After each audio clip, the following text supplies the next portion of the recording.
네, 기회를 주셔서 감사한데 좀 갑자기 제가 좀 준비는 안 되고요. 이제 평소 생각을 했으니까 그 생각에 따라서 말씀을 좀 드리겠습니다. 우려하는 거는 뭐 그렇지 않습니까? 이제 분배라든지 형평제고는 뭐 충분히 우리가 배려를 하고 신경을 써야 될 그 정책 분야인 거는 사실이지만 지금 보면은 일종의 쓰나미도 쓰나미예요. 그래가지고 모든 것이 경제 민주화로 함몰되다 보니까 나머지는 신경 쓸 겨를이 없습니다. 그것이 가장 큰 위험이죠. 정파 간의 경쟁이 사실 다른 가치와 다른 이념에 기초해서 우리나라 나아갈 방향을 갖다 얘기를 해야 되는데 어떻게 보면 정치적인 결탁에 가까울 정도로 정치가 공정화되어 있습니다. 이런 나라는 진짜 없는 것 같아요. 네, 그 다음에 또 하나 논리 구조를 제가 좀 아주 작심을 하고 좀 말씀을 좀 드리겠습니다. 백식 구조를 보시면요. 1항은 자유와 창의를 기본 질서로 한다 입니다. 두 번째 항은 사실은 이러이러한 경우에 규제와 조정을 할 수 있다라는 거죠. 따라서 키워드는 규제와 조정입니다. 그러면은 이러한 경우는 개별적으로 좀 나열되어 있어요. 구체적으로 성장과 분배, 그죠? 그 다음에 적정한 소득, 또 분배, 그 다음에 우월적 지위 남용 등을 막기 위해서 규제와 조정을 할 수 있다라고 되어 있기 때문에 개별적인 어떤 그런 사항들을 우리가 개별 정책으로 지금 이미 시행하고 있습니다. 이걸 특별하게 우리 경제 민주화로 포장할 이유가 없어요. 따라서 한번 잘 읽어보세요. 경제 민주화를 위하여를 빼더라도 문맥이 통합니다. 이런 거 등을 위하여 규제와 조정을 할 수 있다 이거죠. 보면은 지금 현재 그거를 안 하다 보니까 모든 것을 경제 민주화라는 그릇에 담다 보니까 도저히 같이 공존하기 어려운 정책들이 다 들어가 있습니다. 구체적으로 34개의 정책들이 들어가 있어요. 그 안에요. 심지어 보면은 식량 안보까지도 경제 민주화에 들어가 있는 거죠. 이것이 맞냐 그런 겁니다. 네. 그 다음에 또 하나 문제가요. 모든 당들이 경제 민주화를 얘기하다 보니까 성장이 도대체 뭐냐 그런 얘기가 나오면서 나중에 사후적으로 창조 경제, 혁신 경제, 공정 경제 이런 얘기 나오는 거 보면은요 균형 감각이 없다는 겁니다. 정치인들이 미래를 보면서 균형 있게 정책을 개발해야 되는데 한쪽을 쏠리고 그것에 대해서 질타하다 보니까 하나를 끼워넣는 이런 형국이 되는 거죠. 그리고 심지어 보면은 지금 정파 간에 말이죠. 새 후보 진영 간에 경제 민주화 관련해서 입법을 갖다 하자. 아니 그렇다면 공동정부를 구성하지 왜 선거를 합니까 도대체 말이죠.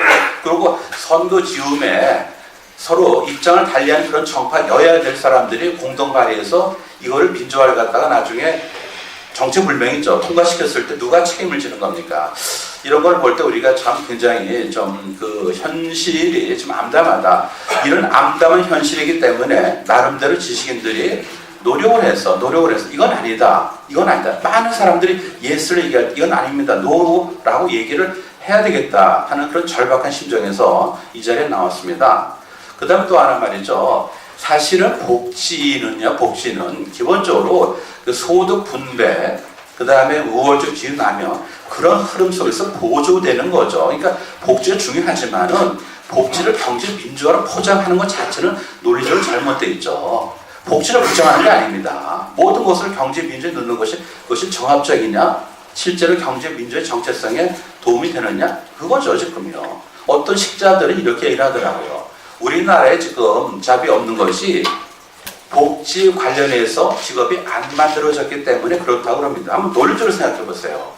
예컨대 돈을 풀어서 말이죠. 돈을 풀어갖고 적자 재정을 해서 돈을 풀어서 복지 관련 일자리를 만들어갖고 경제를 돌려서 그래서 세금을 걷어갖고 처음에 초기 투자한 투자라기보다도 초기 지출 증액을 갖고 이거를 상쇄할 수 있습니까? 아니죠. 따라서 지속 가능하지 않죠. 복지가 중요하지 않다는 게 아닙니다.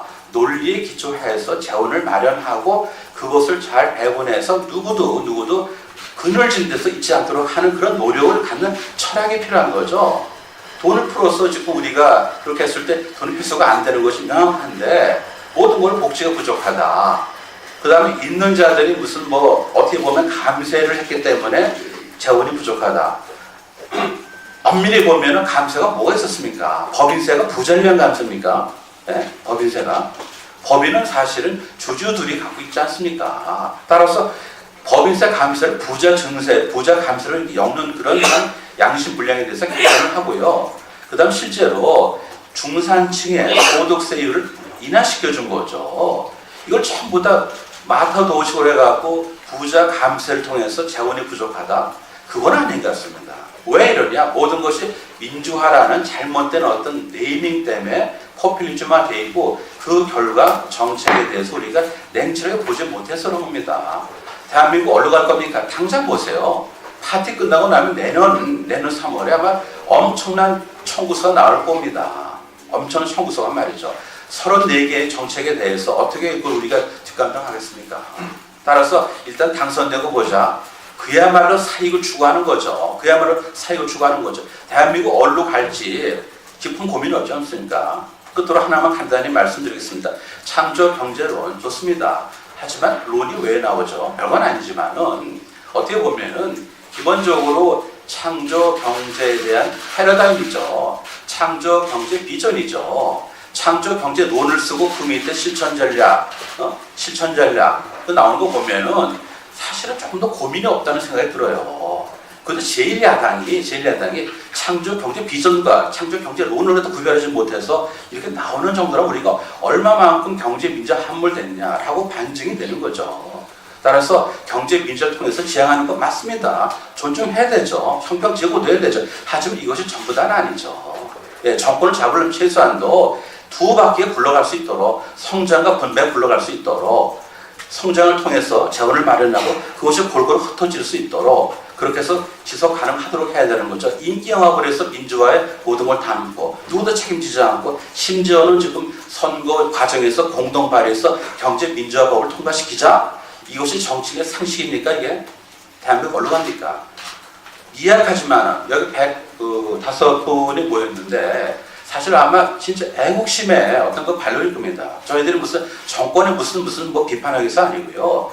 기본적으로 한국 2012년도 이 현실 속에서 있는 정치인들의 몰상식을 질타하기 위해서 나온 거죠. 여기 우리가 무슨 이익이 있습니까? 몸을 던지는 거죠. 따라서 우리 그 국민들께서도 누구를 미워하는 게 아니더라도 사실상도 좀 냉정한 시각으로 이것이 대한민국의 번영의 길인가 아니면 국가 개입지를 통해서 점차 모든 사람들이 자유와 권리를 제한하는 죄송하지만 노예의 길인가를 우리가 판별해야 된다는 거죠. 2012년도 겨울 대한민국이 자유와 그 다음에 재산권 이런 우파 가치에 기초해서 모든 사람 노력하고 대한민국 번영을 위해서 그야말로 기여하는 그런 길로 가느냐 아니면은 국가가 개입해서 모든 것을 다 조절해주고 보이는 손으로 보이지 않는 손을 압도하고 밀어내고 시장 질서 대신에 인위적 질서로 경제를 갖다가 조용하는 그런 노예의 길로 갈 것인가 현재 있다고 생각합니다. 네. 번영의 길이냐 노예의 길이냐 네. 그러한 절박한 심정에서 이 자리에